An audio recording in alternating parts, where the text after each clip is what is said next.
Well, let's see. My predictions for the Americas, I'd say, came true, and that is leaving the USA alone and giving all that land early in the game created the Super USA monster that I thought would happen, and we see the effects of that in a competent player.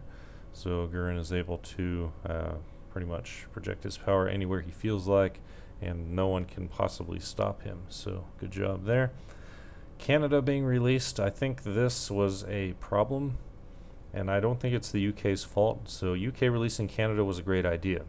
Letting a player take Canada was a terrible idea because that player had no obligation to stay friendly to the UK, and that's exactly the problem that we had. So a Canada friendly to the UK could have been a really great ally against the USA, and in theory that's what should have happened, but instead someone took over Canada who had ulterior motives and wanted to sort of break away from the UK, which sort of doesn't make sense in the grand scheme of things.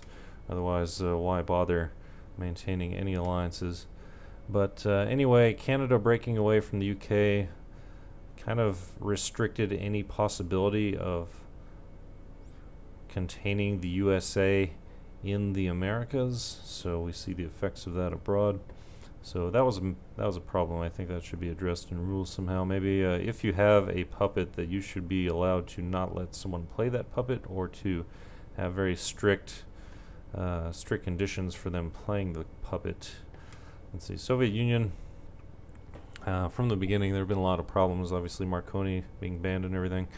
Aside from that, I mean, they've gone through a couple players, I believe. They've done a fairly good job of trying to withstand the coalition when it was in force, but of course there's only so much you can do, and valiant attempt, but I'd say this is probably the worst I've seen a Soviet Union so far. They can come back from it, but I'm not saying the Soviet Union did a bad job, but I've rarely seen anyone be this effective against Russia or the Soviet Union in a game.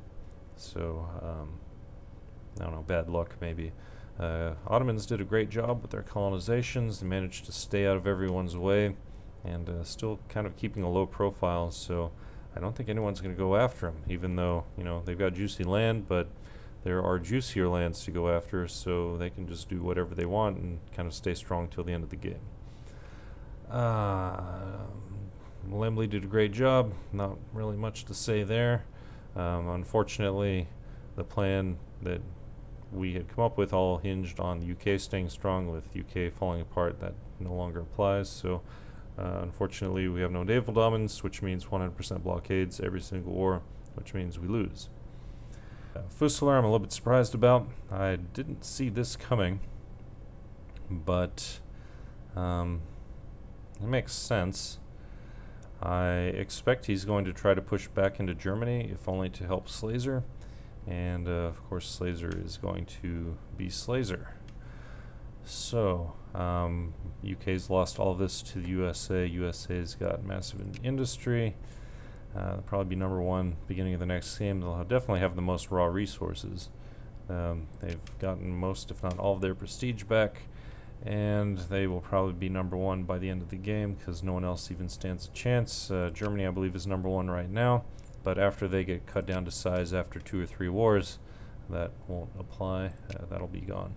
And Austria-Hungary, same thing. I'll be lucky if probably be about 8th at the end of the game, but again, that's up to a sub.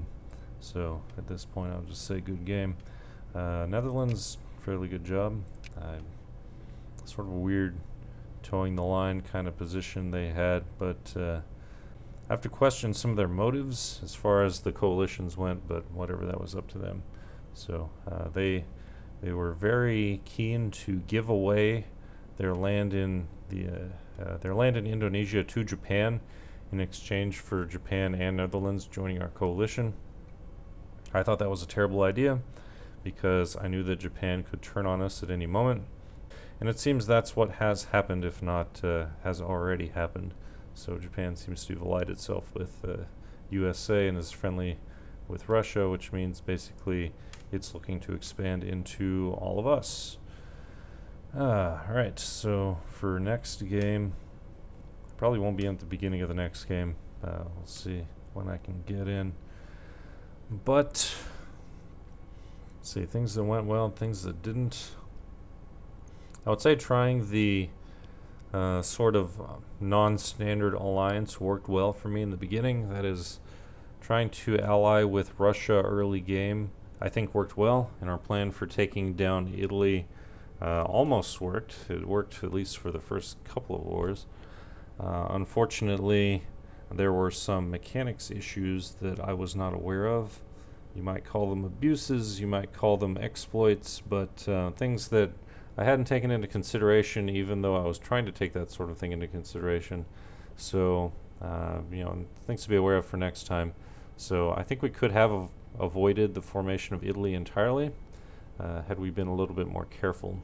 And unfortunately, with Marconi being banned, that switched all the alliances around. The other thing I have to really watch out for is wording alliances. And I saw what happened in that very first war, or I guess the second war, where Germany joined against me and Russia. And due to our treaty chain, they were able to invade Russia, but we weren't able to fight each other.